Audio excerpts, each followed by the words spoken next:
امداد آپ پہنچا سکتے ہو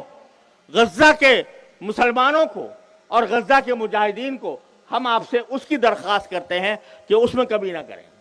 میں یہ عرض کرتا ہوں کہ میں شریعت کا حکم آپ حضرات کے سامنے عرض کرتا ہوں۔ شریعت کا حکم یہ ہے کہ اگر مسلمانوں کے کسی خطے پر کوئی قابض ہو جائے یا حکمران ہو جائے تو اس خطے کے مسلمانوں پر جہاد فرض ہے، اور وہ جہاد پہلے ان خطے کے مسلمانوں پر فرض ہے، اس کے بعد اس سے پاس رہنے والے مسلمانوں پر فرض ہے، اور اس طرح درجہ بدرجہ جتنے مسلمان ہیں ان سب پر جہاد اپنی استطاعت کے مطابق فرض ہو جاتا ہے۔ میں اس بات کا ایک طالب علم ہونے کی حیثیت سے آپ حضرات کے سامنے اعلان کرتا ہوں کہ حسب استطاعت تمام مسلمانوں پر جو جہاں بھی رہتا ہو اس کو اس معنی میں اس پر جہاد فرض ہے کہ وہ جو مدد ان کو پہنچا سکتا ہو وہ مدد پہنچائے۔ لبیک لبیک لبیک لبیک۔ اور میں آپ حضرات کے سامنے قرآن کریم کی 2 آیتیں پڑھتا ہوں، اور وہ میں سمجھتا ہوں کہ اس اجتماع کا پیغام ہونا چاہیے سارے مسلمانوں کے لیے۔ قرآن کریم سورہ نساء میں فرماتا ہے وَمَا لَكُمْ لَا تُقَاتِلُونَ فِي سَبِيلِ اللَّهِ وَالْمُسْتَضْعَفِينَ مِنَ الرِّجَالِ وَالنِّسَاءِ وَالْوِلْدَانِ الَّذِينَ يَقُولُونَ رَبَّنَا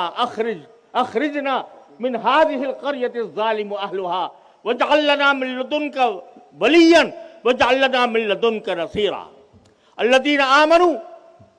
يُقَاتِلُونَ فِي سَبِيلِ اللَّهِ۔ قرآن کا ترجمہ یہ ہے، وہ مسلمانوں کو خطاب کر کے کہہ رہا ہے، سارے مسلمانوں کو، ما لکم، تمہیں کیا ہو گیا کہ تم اللہ کے راستے میں جہاد نہیں کرتے اور ان مردوں، عورتوں، بچوں کی خاطر جہاد نہیں کرتے جن کو دشمن نے دبایا ہوا ہے، اور وہ یہ دعائیں کر رہے ہیں کہ اے ہمارے پروردگار ہمیں اس بستی سے نجات عطا فرما دیجئے، اور وہ یہ دعائیں کر رہے ہیں یا اللہ ہمارا کوئی مددگار پیدا کر دیجئے، ہمارا کوئی حامی پیدا کر دیجئے۔ قرآن یہ ان بچوں کا، ان عورتوں کا، ان مردوں کا حوالہ دے کر سارے مسلمانوں سے کہہ رہا ہے کہ تمہیں کیا ہو گیا کہ تم ان کے راستے میں جہاد نہیں کرتے۔ اور دوسری آیت سورہ توبہ کی، اس میں نبی اللہ تبارک و تعالیٰ نے ارشاد فرمایا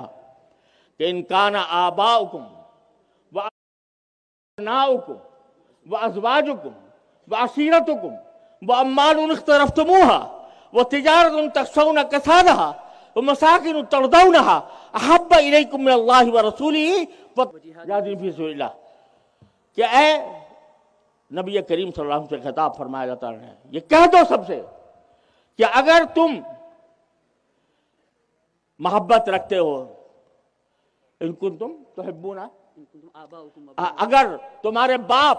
تمہارے بیٹے، تمہاری بیویاں، تمہارا خاندان، تم نے جو مال کمایا وہ،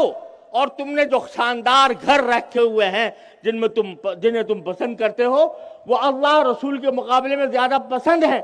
تو انتظار کرو ہمارے امر کے آنے کا۔ اللہ تعالیٰ فرماتا ہے میرے آنے کا امر کا انتظار کرو۔ یہ اللہ تعالیٰ نے ہمیں آپ کو ایک تعزیانہ دیا ہے ان آیات کے سلسلے میں جو اس موقع پر صادق آتا ہے۔